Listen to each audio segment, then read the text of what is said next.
like, the period that's covered by the music in this volume is a 10-year stretch during which I was primarily working in this quartet format with myself, Rudresh Mahantapa on alto saxophone, Stefan Crump on bass, and various drummers, 3 different drummers, Derek Phillips in the late 90s and into 2000, 2001, and then Tyshawn Sorey for a couple of years, and most recently Marcus Gilmore, who I've been working with ever since 2003, I guess. So, that was when he joined the group when he was a junior in high school. That was fun. But every step of the way, it's been, it was really, we were really oriented towards discovery and challenging ourselves, and working within the language of the tradition of the music, but also trying to bring something to the table that was at least new to us. It wasn't about creating something that the world had never seen before, but really the sensibility of discovery that mattered to me. And also about making music that felt good and that took the listener on a journey. So often the way I would structure the music was to build process into the music. So it was never just take a chorus or something like that. It was really like, okay, here are these raw elements, now build something with them. That was kind of more the idea. And particularly Rudresh and I had a lot of connection in that sense of seeing things in similar terms. You could start from some very basic building blocks, and that could be a stimulus for improvisers to do something that keeps giving back. Basically you could use the ingredients of the music as generative tools for improvisation too. And we weren't the first to do anything like that. That's all basically part of the tradition of creative music. We're both very inspired by Coltrane, and I'm deeply influenced by Monk. I'd say like between Monk and Coltrane, that kind of covers a lot of possibility there. And in particular, I remember the first time that Rudresh played as a guest with my trio when I still lived in California. And I guess it must have been 97 or 98. And I heard a sound in there that was, to me, at least reminiscent of the kind of Coltrane-Monk axis. It wasn't that we were nearly as interesting or as good or anything, but that there was that, I heard similar elements at the foundation of the music, that seemed like there was potential there. And in particular, I remember it was on some simple tune of mine. I think it was Circular Argument, which is a little trio. It was a trio tune that I'd written that was basically a blues, but I had him play on it. And it just reminded me of hearing Coltrane playing Twinkle Tinkle live at the 5 Spot. Some of that stuff that was like, okay, this was never meant to be played on a saxophone, for one thing.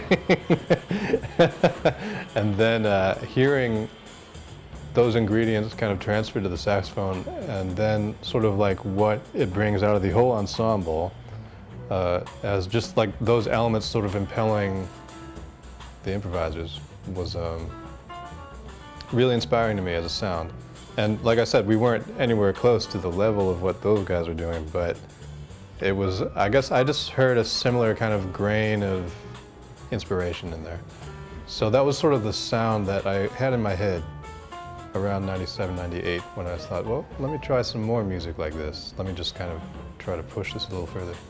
And at the same time, of course, also, both Rudresh and I, well, we'd been playing a lot as a duo, and we had both been on our own terms and in our own respective kind of independent ways, dealing with elements of Indian music.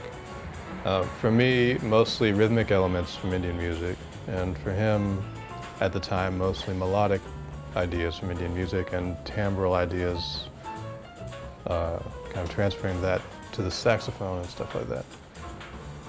So, you know, so I started really trying to push those ideas in earnest into the music. And particularly, this was like, for us, it was part of becoming ourselves, you know, part of growing up, I guess you could say, was really embracing this aspect of who we were and who we are and our heritage without compromise or without trying to say like, well, we're doing this because it sounds Indian, but more like we're doing this because it's part of our creative path, you know, of becoming who we are. So for example, there's a song on Panoptic Modes, which is the first, so you know, this book spans 4 albums worth of material for this same ensemble. So the first album was Panoptic Modes, and that was music that started coming together in '98, and the album came out in 2001, I think. So that material contains some of, I mean, well, it sort of, it crystallizes a lot of the influences. So if you look at configurations, for example, this is a piece that's on Panoptic Modes. I think it's a second piece on there. And I remember I went to India in 2000, and I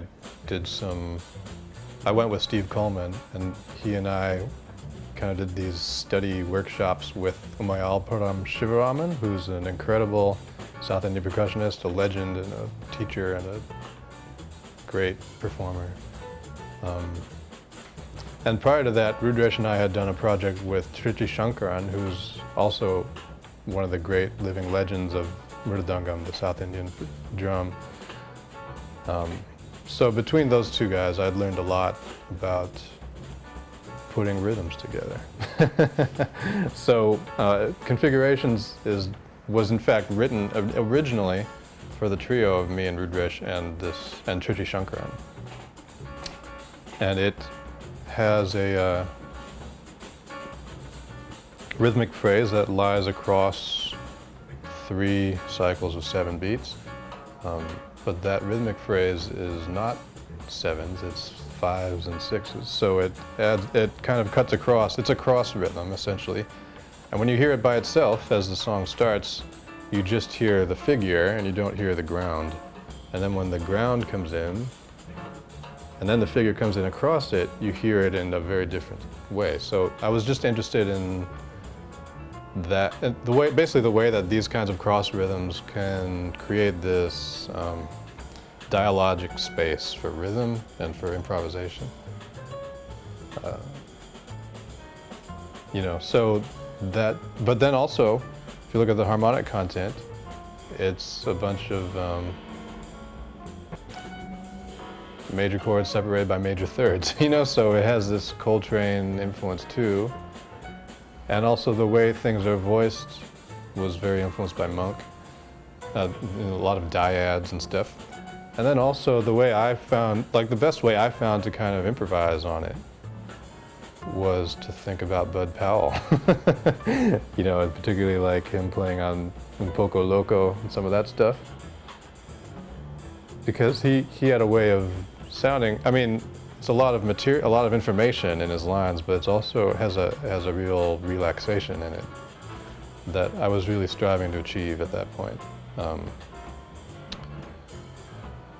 I really wanted to get to this, I wanted to get past the structure, I guess, to the point where the structure was not something I had to get across to the listener, but just something I could be in so that I could actually create something, you know. So that was really, I mean, that's again the spirit of a lot of this music is like, there's a lot of structural detail, but the structure is meant as a stimulus for us as improvisers to get somewhere else that's perhaps inside ourselves, perhaps outside of ourselves, you know. But it's sort of just meant as a, I think the easiest, you know, like the easiest example that you can think of from the history of this music is giant steps, you know, like that was not easy music to play, obviously. And even Coltrane himself, you can hear him if you listen to the whole CD's worth of outtakes that comes along with that Atlantic box set. You can hear him in the beginning talking about it, saying, wow, you know, he says, wow, I'm not gonna improve this. I'm not gonna be able to tell any stories on this music. I'm just trying to make the changes. And then one of his bandmates says, well, really, if you make the changes, that'll tell him a story. Which is interesting, huh? You know, like basically the fact of it, of putting yourself through those trials and then achieving something is its own story. And that's not to say that it's all there is. And I think, you know, when Giant Steps is one thing, but then when you hear what happened to Coltrane as a result of Giant Steps, like basically if you listen to Love Supreme, or Transition, or Interstellar Space, that's all a direct path out of, you know, past Giant Steps. So I was interested in pushing myself like that, like, well, he did that, so what's my excuse for not doing that? You know, for not doing something similar in terms of just pushing myself with the basic elements of music.